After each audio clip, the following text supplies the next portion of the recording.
Hello दोस्तों, welcome to easy सिलाई, क्योंकि हम सिखाते हैं फ्री में सिलाई। हेलो दोस्तों, कैसे आप लोग। आज हम लोग करने वाले हैं सूट के लिए नाप। तो ये नाप हम किस तरह से लेते हैं बॉडी पर से, चलिए देखते हैं। सबसे पहले हमें क्या करना है, जहाँ से हमारा कंधा शुरू होता है वहाँ से हमें इंची टेप को रख देना है और आने वाले बस्ट पॉइंट से हमें लंबाई निकालना है। ये हमें लंबाई कस्टमर के हिसाब से रखनी है कि आपको कितना लंबाई चाहिए। कस्टमर अगर थोड़ा छोटा कर रहा है तो आपको उसी नाप को परफेक्ट लिखना है। जो भी हम नाप लगाएंगे वो कस्टमर के डिमांड के हिसाब से लगाएंगे। हमें कस्टमर का शोल्डर निकालना है। शोल्डर निकालने के लिए आपको इंची टेप को इस तरह से पकड़ना है। यहाँ पे आपका जहाँ ऊंचा वाला हिस्सा आता है यहाँ से आपको इंची टेप रखना है, ना कि आपको इस नीचे से। इस तरह से इंची टेप रख के आपको शोल्डर निकालना होता है। शोल्डर निकालने के बाद हमें आगे का गला निकालना है। कस्टमर हमारा कितना गला पहनता है उसे एक बार पूछ लें। इस तरह से अगर आप नापते हो तो कपड़े पे भी आपको इसी तरह से लेना है। अगर आप इस तरह से आगे का गला नापते हैं तो कपड़े पे भी आपको इसी तरह से लेना होता है। तो इसका फुल बस्ट नापते हैं, कंधे से कितना इंच आ रहा है, तो इस हिसाब से हमारा 10 इंच है चेस्ट का नाप आता है। उसके बाद हम नापेंगे कमर। कमर हमारे शरीर के हिसाब से सबके ऊपर नीचे होते हैं, तो यहाँ पे आएंगे हम कमर का निशान लगाएंगे। उसके बाद हम लगाएंगे हिप का निशान। जहाँ हमारे सूट का साइड कट होता है वहाँ हम अपना हिप का निशान मानते हैं। तो कंधे से लगाकर इसको नापते चले आएंगे और जहाँ पे हमारा साइड कट आएगा वहाँ तक हम इसको निशान बना लेंगे।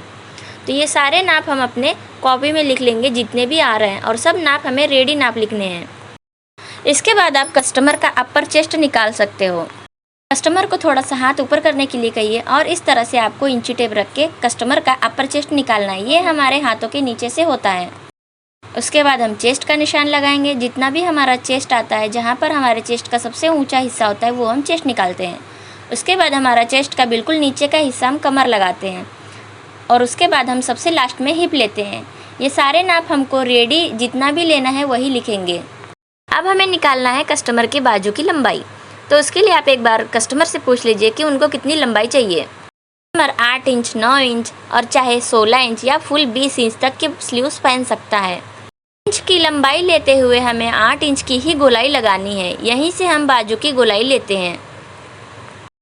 कोहनी से ऊपर का हिस्से में जितना भी हमारा बाजू होता है उसकी हम जब गोलाई लेते हैं तो बिल्कुल फिटिंग से लेते हैं, इस तरह से। और अगर आपकी कोहनी से बड़ी बाजू है तो आपको यहाँ पे जब गोलाई लगाते हैं थोड़ी सी आपको लूज़ रखनी है, क्योंकि जब हम इस तरह से हाथ अपना फोल्ड करते हैं तो यहाँ पे हमें प्रॉब्लम होती है। उसके बाद हम पीछे का गला नापते हैं। हमारा कस्टमर कितना बड़ा गला पहनना पसंद करता है उसी के हिसाब से आपको रेडी नाप लगा लेना है। आखिरी में बात करते हैं आर्म होल की। आर्म होल के लिए हमें कस्टमर को जहाँ से हमने शोल्डर नापा था वहीं से हमें आर्म होल की गोलाई नापनी है। आप इस तरह से आर्म होल की गोलाई नाप सकते हैं, मगर एक चीज़ का ध्यान आपको ये देना है, जहाँ पे आपका शोल्डर आता है वहीं से आपको आर्म होल की गोलाई देनी है।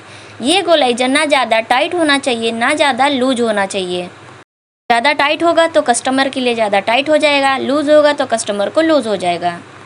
मान लीजिए इस तरह से हमने सूट का नाप लिया, मगर कस्टमर को अपना दामन भी एडजस्ट करवाना है। ये हमारे सूट का दामन होता है, तो इसको आप अपने हिसाब से रख सकते हैं, या कस्टमर आपसे अगर डिमांड कर रहा हो छोटी या बड़ी आप रख सकते हैं, या तो आप हिप के हिसाब से बिल्कुल बराबर से रख सकते हैं।